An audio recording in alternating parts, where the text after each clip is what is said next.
You know, if you want to get drunk on beer, you have to put down quite a bit of it. And there is a limit, you know, to how much beer one can swallow in an evening. Now, as between various types of chemicals that do produce changes in consciousness, there are wide differences. All of them could be said to be addicting in perhaps a psychological sense. The opiates, for example. One of my earliest memories is of trying to wake up one of my relatives and not being able to. And I was just a little kid, so I didn't really understand why. But as I got older, I realized we had drug addiction in my family, including later cocaine addiction. What really causes addiction? Why do we carry on with this approach that doesn't seem to be working? And is there a better way out there that we could try instead?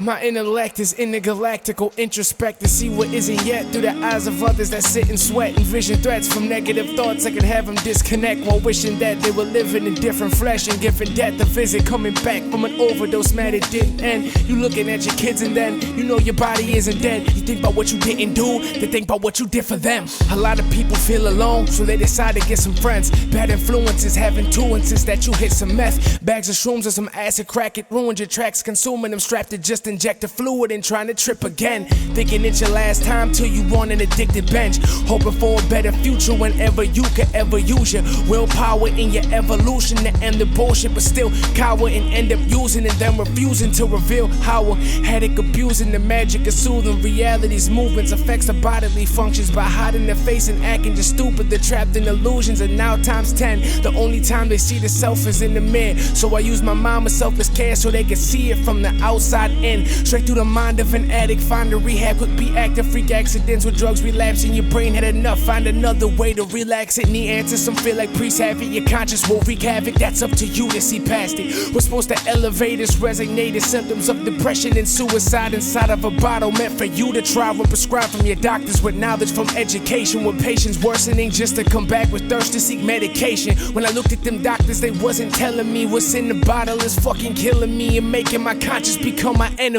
Every day since I drank it, my relations were sanctioned. Relinquish, I'll drink this so I can numb the pain quick. I know it's dangerous. Look at myself and I feel hatred, disappointment, failing everyone around us, thinking that I get enjoyment from the shit avoided from family members who've been exploited for every dollar that they can give me towards this disease.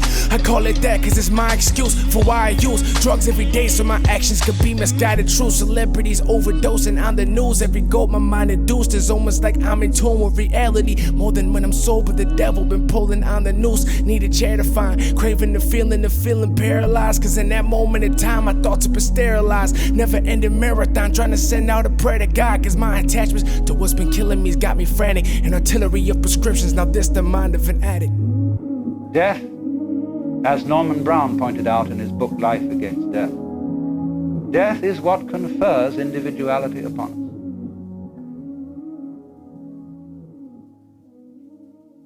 It is your limits in time that constitute you just as much as your limits in space.